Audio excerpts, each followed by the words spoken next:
I don't believe that you heard that, but right now it's thundering and lightning. And it's really awesome because this is a desert and oh, you're also going to hear a lot of background sound just because everyone's moving, doing things, but I wanted to record this right now. So please just ignore the background sound. I can't do anything about it, and it's just gonna be what it is. Anyway, it is raining and it's really exciting, and I have my window open and the wind is blowing, and hopefully this phone microphone or whatever is strong enough to pick up the sound of the thunder. Probably not. So I'll just throw in a few here.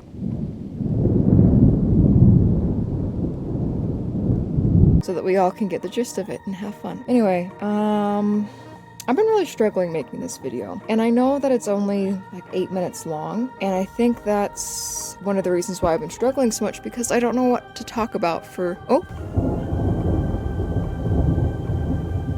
That was thunder. Probably didn't hear it. Anyway, so yeah, I've been a little confused about what I wanted to talk about. Right now, as I'm recording this, I can honestly say that I am in an art crossroad. I am not sure really where I'm going with art. I know that this piece that I'm working on now will most definitely be the last Oceanica thing that I do. It is a Kelpie. A Kelpie is Irish Celtic folklore. The idea is that there's this beautiful horse that likes to stand by water and lures people and children to come touch it or climb on its back specifically. And once the person's on the horse's back, the horse will walk slowly into the water, and the people find that they cannot get off or let go of the horse, and the horse drowns them. And yeah, I really like the story of the Kelpie. It's very intriguing to me, but I'm not sure that this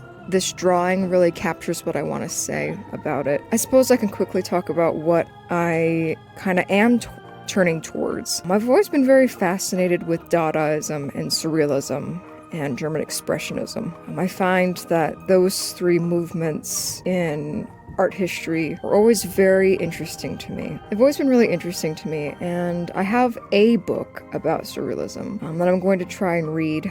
I'm a very slow reader now, so probably take me a little while. I might borrow some audiobooks from the library that talk more about those art movements, because I do have an interest in them, and listening to books is a lot easier for me than reading them, and I'm able to comprehend, and the information sticks better when I hear it versus trying to read it. So I'm just grateful that the library has the option to check out audiobooks and have an app on phone or computer so you can listen to them. That's really awesome, because, you know, sometimes you'd go through Audible and you would buy a book and it really wasn't what you thought it was going to be, or the narrator just isn't doing it for you and you have to return it, and usually that's not a problem, but it just is kind of frustrating to spend some time with a book and it's just not for you, and you've paid for it and now you have to like return it, and it's a mess. So I'm really grateful for the library. Anyway, speaking of those movements, my interest is in them now, is creeping into them, and I think my art's going to be creeping into them a little bit too. For the longest time when I did art,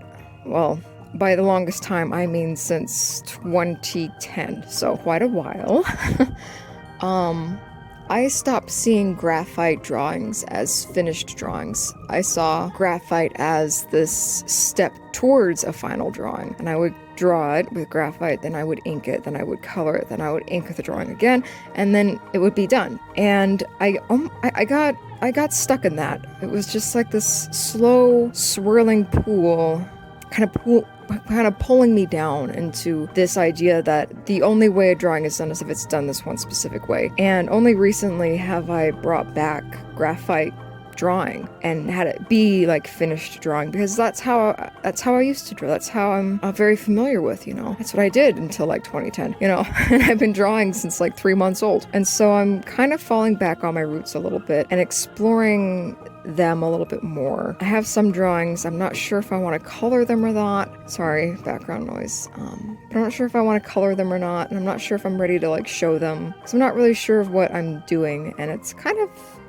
a scary thing to be in between ideas, because in my case specifically, drawing is a very big part of my happiness. If I'm not making art, I'm not happy. And when I'm making art that I'm no longer interested in, I'm very unhappy and I feel very trapped. And then I feel a large pull to try something new, but I don't know what that new thing is. And then I feel lost and confused. And I find myself falling back over and over again onto drawing styles that I'm familiar with, because I'm scared of that in-between space, that pioneering, that hunting space. And I don't know when that happened. I don't know when that fear of the hunt came over me. I don't know when I would rather stifle what and who and what I make for the security of just something that I know people will like. I don't know when that happened, but it happened slowly, and it's happened deeply now. I'm scared to try something new because I'm scared of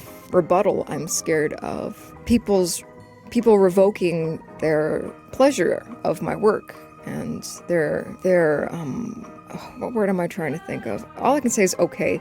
Like, they're okay. Maybe they're respect for me. I'm scared of them revoking that if I try something new. But if I don't try something new, then I will always be doing the same thing. And if I'm always doing the same thing, then I'm pretty much dead, Recently, I was watching a YouTuber, and they were talking about surrealism, and they said this really beautiful quote from Salvador Dali that says, "It is important to spread confusion, not eliminate it." And I think that I am at the point where I'm ready to start to spread some confusion.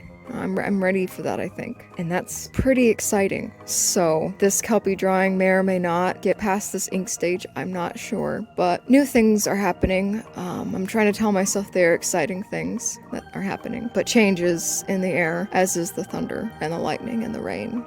Anyways, I suppose I'll see you next week with something.